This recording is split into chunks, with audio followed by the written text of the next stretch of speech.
Hey everybody, Whitney here. Now today I want to talk about the relationship between some pediatric disorders and possibly gluten sensitivity. Now I don't work with many children, but many of my clients are moms, and those moms have either celiac disease or gluten sensitivity, and through working with them I find out that many of them have one or more kids that have been diagnosed with ADHD or maybe are on the autistic spectrum, have sensory disorders, things like that, or various behavioral issues. So I wanted to briefly speak to that today. Now, there is some data out there that suggests that among the general population, not just children, that those people with neurological dysfunctions of unknown origin, up to 57% of them, when tested, do test positive for antibodies to gluten. Now, some of the people that test positive may go on to be diagnosed with celiac disease, but many of them are actually diagnosed with gluten sensitivity. Now, there is a distinction between the two, but they both fall under the same umbrella of a gluten-related disorder or a wheat-related disorder. So celiac disease is that autoimmune response that occurs in the gut where you get a lot of gut damage, and that's the hallmark of that is what's called villus atrophy. Or crypt hyperplasia. That's just a lot of damage and inflammation localized in the gut, which leads to a lot of other problems, but also significant nutrient deficiencies because you lose your ability to absorb the nutrients from the food that you eat.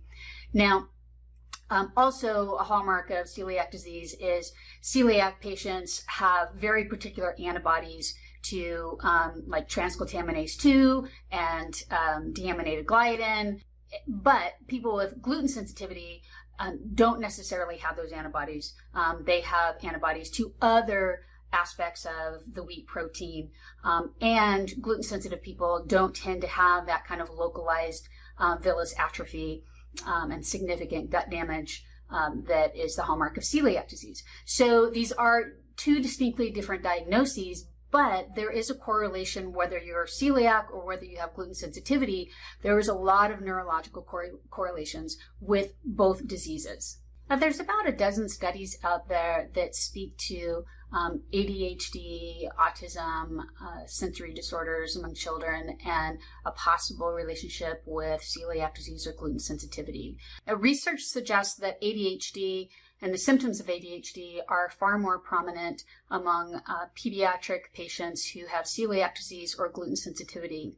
And when these same patients go gluten-free, up to 74% of them get significant improvement in their symptoms. Now, there are several studies that associate autism spectrum disorder with gluten-mediated responses. This is particularly true among children whose mothers have a history of celiac disease or rheumatoid arthritis. And additional studies show that the families of children with autism spectrum disorders in general tend to have greater rates of what we call leaky gut, so increased intestinal permeability. And if you've watched any of my previous videos, you know that one of the risks of consuming gluten is that it really does create a leaky gut in everybody. So the conclusion there is that families with children that have autism spectrum disorder may be even more susceptible to the adverse impact of gluten on gut permeability than the general population. The fact that moms with celiac disease or other autoimmune diseases like rheumatoid arthritis, the fact that they have higher rates of children with these kinds of neurological disorders is I find very interesting, and I believe that it might be related to the fact that during the third trimester, there is this process that takes place, I believe it's called translocation, where the mother shares her IgG antibodies with a child. So they cross the placenta and become part of the way that the child's immune system is constructed, right? So if the mom does have elevated antibodies to gluten, if she has elevated antibodies to her own tissue, whether it's thyroid or joint or neurological tissue. She's going to share those antibodies with her child in utero, and then when that child is born, they too have that predisposition to develop that particular autoimmune disease or that particular sensitivity to whatever the mom is making antibodies for.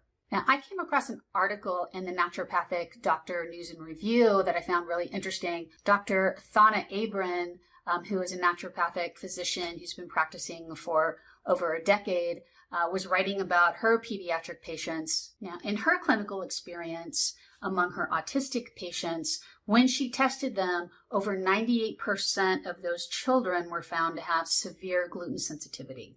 And among her pediatric patients that had ADHD or sensory processing disorders, over 50% of those patients, when tested, were shown to have mild to moderate gluten sensitivity. Now, the good news is that once the sensitivity has been identified, whether it's celiac disease or gluten sensitivity, once gluten is removed from the diet completely, and very importantly from the home, many of these symptoms improve.